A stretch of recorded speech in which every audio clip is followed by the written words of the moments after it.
Hi there. In this video, we'll be covering writing a book with AI. It's tempting to want to use AI with book writing, and there's so many different ways that AI can be useful in the writing process. But if you want to write a book worth reading, you definitely don't want to use AI for the actual writing itself. By the end of this video, you will learn some of the benefits of AI, some of the drawbacks, and why your book will have its biggest impact by being uniquely yours.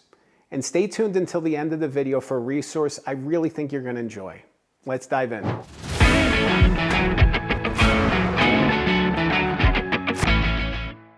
If you go on Amazon today and just start clicking around, you're liable to find books that have been largely written by AI. There's so many AI written books out there, and a lot of them aren't very popular. They're not really widely read. They're kind of just saying the same things again and again and again. So you can do it, but do you want to do it? Do you really want to cut all those corners and leave AI to write the book for you? I don't know. I don't really think that's the best approach. And I'm saying that as somebody who writes books for a living. I know I'm biased on this. It's easy for me to say, don't use AI to write the book because it takes away opportunities from me. But I don't think that's actually the case.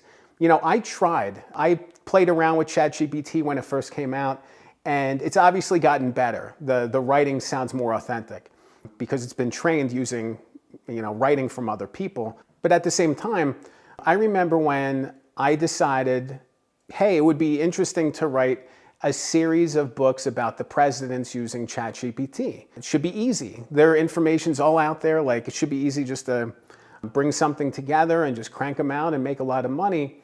And I started with James Buchanan, 15th president. He was from Lancaster, Pennsylvania, where I grew up. He lived at Wheatland. So I thought, great, I know a little bit about James Buchanan. Let's write a book about him. And I spent an entire afternoon working on this book about James Buchanan, and it was filled with so much misinformation, so many incorrect facts, even basic things. And it was just a waste of time. It was easier for me to dig up the original research. I was finding books from the 1870s online that had been digitized. So it wasn't really that hard to find research, and yet ChatGPT was getting it wrong. So that was a big lesson for me. And I've worked with other people who have incorporated elements of AI text into their manuscripts.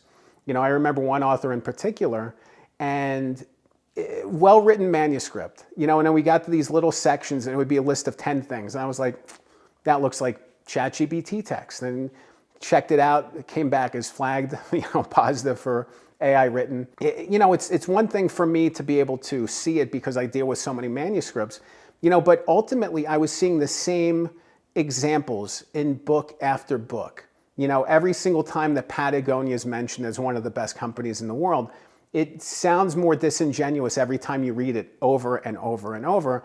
And that's what's happening. The AI is giving the same answers to people, and then they're putting it into their book. And that means that all these books are sounding kind of the same. You want your book to be different. The way that your book's going to be the most successful if it's uniquely yours and different, and if your book sounds exactly like everybody else's, and the examples are all the same, what is there to learn? What is there that's new or different? Your vulnerability and emotions and feelings, your truth is what's going to take your book to that next level. And you're not going to be able to do that as effectively as possible if your book just sounds like everybody else's. So I know I focused a lot of the negatives. Let's move past that. So AI and ChatGPT specifically is so valuable and so helpful. I use it all the time. I don't use it for the book writing. I use it for other things. Recently I was working on a project involving lots of interviews, deep interviews that were 40 and 50 pages long. It's a lot. It's a lot to go through and say, okay, what are the key points of this? I could spend hours reading through the entire interview and not really know what I want to say from it. It's so easy to get lost in that. You could spend hour after hour reading through it and trying to figure out what is it that we actually want to say here. Instead, I was uploading these long interviews into AI and saying, give me the key points, give me the most important points from this conversation, and doing the work from that. But it was interesting to see the AI picking up these trends and elements and helping me to organize, and focus my energy in the best way possible. AI is also great for outlining. It's really interesting because before AI and ChatGPT emerged, it could take months for you to come up with a book outline. Maybe not for me specifically, but for other people. It could take months for them to figure out what is it we want to say, how do we want to structure the book. And nowadays you can go into AI tools, say, give me an outline for this book, and you have one in a matter of minutes, and it's pretty good. I'm not going to say it's perfect. You need to make adjustments to it. Maybe there's style changes that you want to make, but all in all, you could have an outline, a working outline in a matter of minutes that looks pretty good. As a book ghostwriter, I work with authors who are experts in various fields. I am the story expert, they are the subject matter expert. I'm not necessarily going into all those projects as a subject matter expert on their topic. I become one through working with them, collaborating, but I don't go into it as the expert on everything, nor should I. So when I work with them and we have these conversations and talk through what we want to say in the book, a lot of times I'll go to ChatGPT or another tool and have it give me ideas or topics or talking points. I will then turn around and talk to the author and talk through some of these topics. It's a good contrarian viewpoint to say, what about this? Maybe this is something we missed. Maybe this is a blind spot for us. Maybe we missed something. So it's great to be able to think about it in terms of what are the key points and key topics, what are we missing, because that can really strengthen the book. Another way that you can use AI is by really thinking about who your target audience is and thinking about what their interests are. What are they actually seeking out?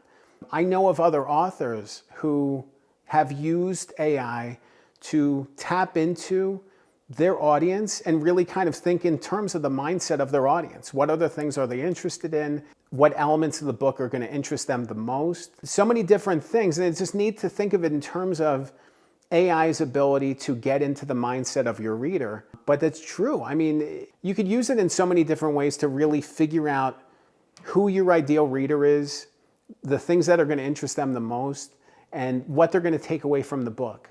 And really understanding those things is going to help you make the book writing stronger. So it's really interesting to see how these tools are evolving, how they're changing, how they're adapting, and how writers can use them to complete and promote the most successful book possible. I want to build on a point I was making earlier and come back to it. Your book needs to have you in it. Your book and your message and your feelings and your emotions and your ups and your downs.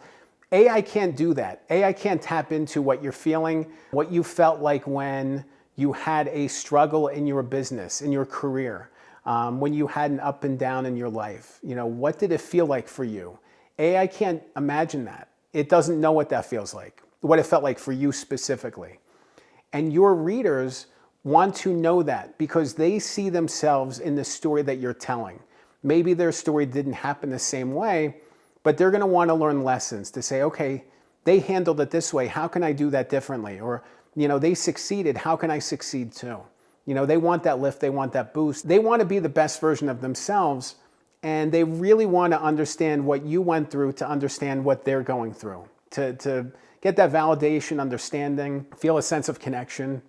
And it's not just the fact that the writing can be robotic and stilted when you lean on AI in these ways.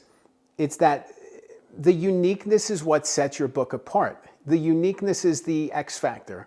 This is the thing that is the protective moat. This is the thing that makes your book different from every other book out there. The way that you stand out as an author is to make your book stand out. And when you use AI and lean on it so heavily, especially in the book writing, it's a way to make your book sound like everybody else's, which is not what you want. I think a lot of times writers think, well, this sounds like other people's writing, so this is good enough. It's not good enough. You want your book to be unique. You want your book to be different. You don't want to have just all these Patagonia stories.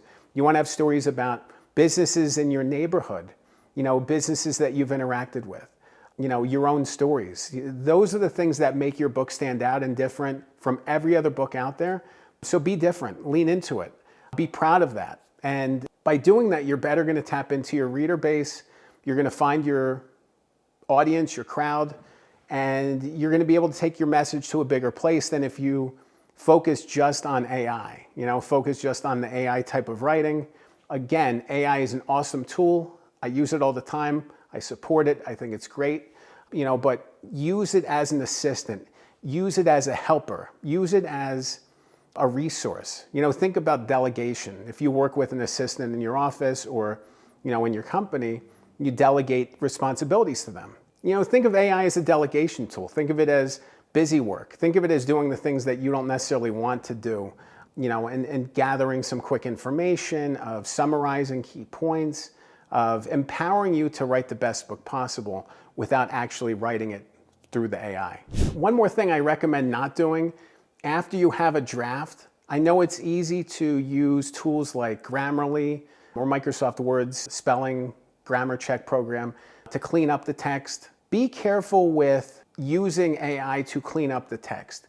I know authors who have tried that and the writing makes it sound exactly the same as everybody else's. So you could actually have the same problem as if you write with AI as editing with AI. There's great AI tools for editing. I use Grammarly sometimes to check for plagiarism, for example. I think there's some great applications of it, but using it to clean up the text makes the text sound like everybody else's. Lean into your uniqueness as a writer, lean into your uniqueness with your story, and stand out. Find a way to make your message unique, but at the same time, don't think of sanding down your story just because AI sounds good. I know a lot of people use AI for email writing or something. A book is a lot different than writing an email.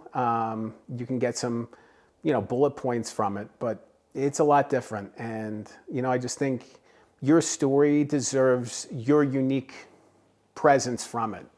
If you want to learn more about writing a book with AI, I definitely want you to check out a course I developed. It's a good book accountability course, and it's a chance to meet weekly, to talk about book writing topics and issues, to empower you, and just to keep that fire lit. And I know it's easy to stumble and get discouraged during the writing process. This is all about empowerment. And if you're interested in finding out more information, check out my website, goodbookmastery.com. You can click the link below and check out the course. Remember, a good book can change your life. I'm Dan Good. Thanks for watching.